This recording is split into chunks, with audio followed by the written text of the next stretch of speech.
Just crank your shutter. Why didn't I think about that? Wait, let me see. 1/2000th of a second. Just crank your shutter. That's it. Save some money. Why did I buy an ND filter, dude? You cannot put an ND filter on the front. It kind of like bulges out the lens, so crank the shutter. But photography, usually that's not really a concern. You can just crank up that shutter. Going to Sochi. Exciting stuff. This is probably my first trip since the pandemic. It is a resort city here in Russia situated on the Black Sea. It has a humid subtropical climate. The weather is kind of what you would have in Florida, just a little colder, I would say.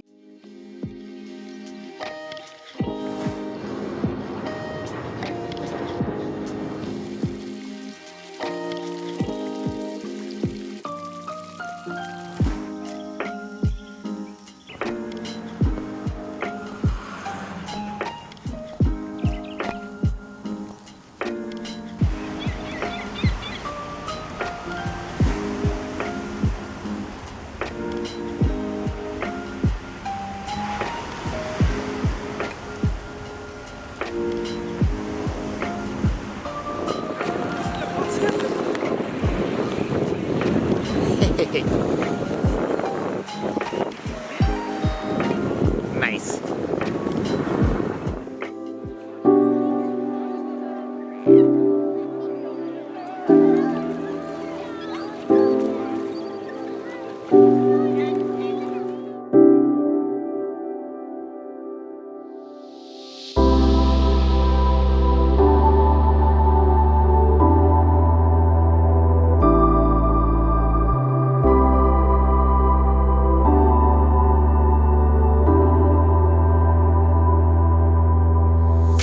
The sun is going down right now. I hope that was worth it. I almost fell off this cliff. I don't know if you can see it. It's terrifying. It's probably like a 100-meter drop down there. I think I'll go now. Thank you.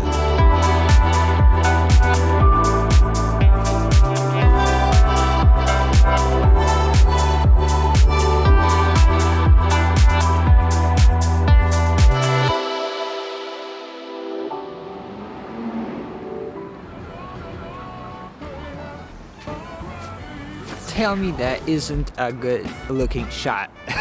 Look at this building, man. Alright guys, in this video we're talking about the importance of lighting. You have to know how to frame your shot.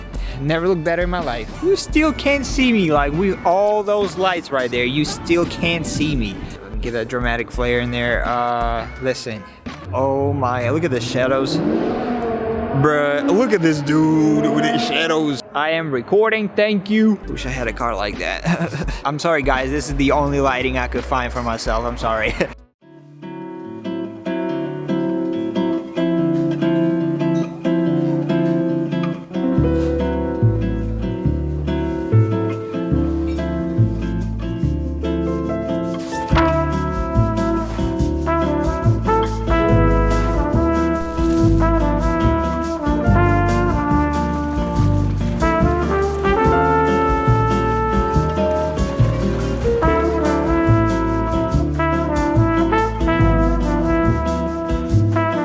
It's quiet, no one's here. Kind of this like weird mini park location right now.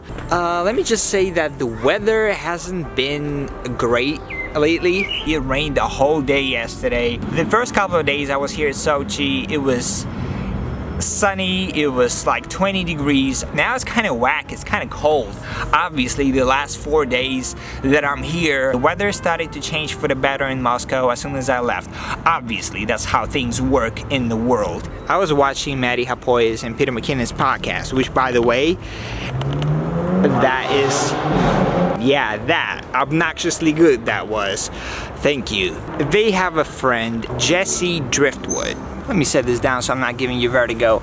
If you don't know who he is, Jesse Driftwood is this very like super talented guy on Instagram, right? He makes these incredible stories. Coming back to the story, so I was watching Jesse Driftwood talk about his experience and how he uses his camera to create vlogs, right? So he was telling Peter the 180-degree shutter rule. doesn't care about it. Records everything at 60 frames per second so that he could, you know, in theory, if something happens, he can always kind of slow it down, right? The cinematic vloggers or YouTubers, they're like, yo, my videos, they have to be 24 frames all the time, 180-degree rule all the time. If it's not that, then I'm just not shooting. So I just like, for me, 60 is that sweet spot between I can slow it down, but also I'm fine to just have myself talking. The shutter speed's a bit higher. I don't even use an ND filter. Yeah, exactly. Dude, my stories are like Really? 1/4000th of a second shutter. I didn't know that. I just crank that shutter. Really? Yeah. Doesn't bother you? No. Jesse Driftwood is such an interesting case because he doesn't follow convention. He doesn't really care about dialing the settings the right way. He just shoots and makes content. We get so hung up on what we should be making. As soon as I get that one lens, I will be making content. Wait, no, but seriously, when I get that one full frame camera that I want, I will be making so much content, guys, I promise. Even better, when we move houses and I'll be living in California in like next to the Staples Center on the 25th floor so that I could do night time lapses, the real golden hour,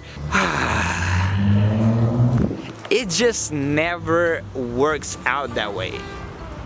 And now it's raining. Guys, as soon as the weather changes for the better, I promise the weather isn't going to wait for you. You know, if you are not making your vlogs, you're not gonna grow your channel. You're not going to really get anywhere with this YouTube thing. If you want to succeed on YouTube, just start shooting content, whatever it is. What I'm discovering as a viewer, not even a content maker, but as a viewer, the most important thing on YouTube, getting the right story. If your story is interesting, if you're good enough of a character, if you're charismatic, people will gravitate towards that. That's a lot better than if you're just going to get the right cinematic settings but end up saying nothing of consequence in your vlog. Where's the content? I feel like the story making aspect of like making videos, that's what gets missed entirely, goes over everybody's head. People are so infatuated with gear, they're so infatuated with getting that perfect lens or getting the right mic, that when they do get it, they realize that they still need to pick up that camera and they still need to talk to it and come up with compelling stories. And that's the most difficult thing. Once again, the principles of a great story is your beginning, is your conflict, and your resolution.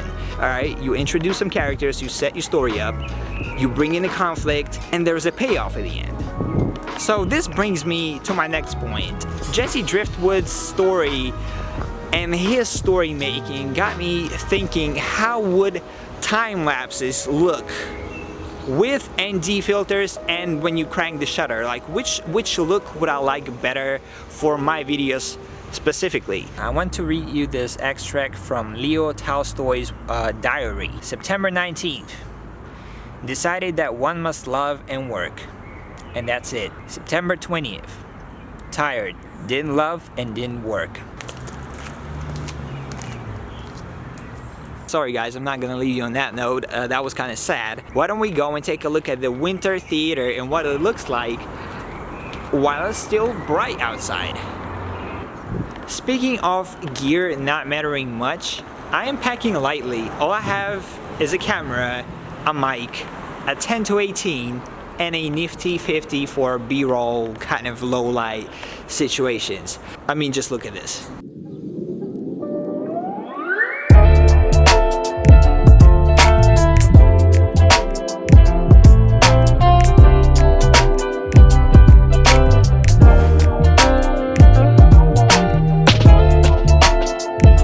The Winter Theater. This place is sick. I feel like my voice is reverberating in here. The day is drawing to a close. I feel like I should head out and grab some shots of the sea. I'm gonna go over there. That's where the sea is. Catch you in the next one.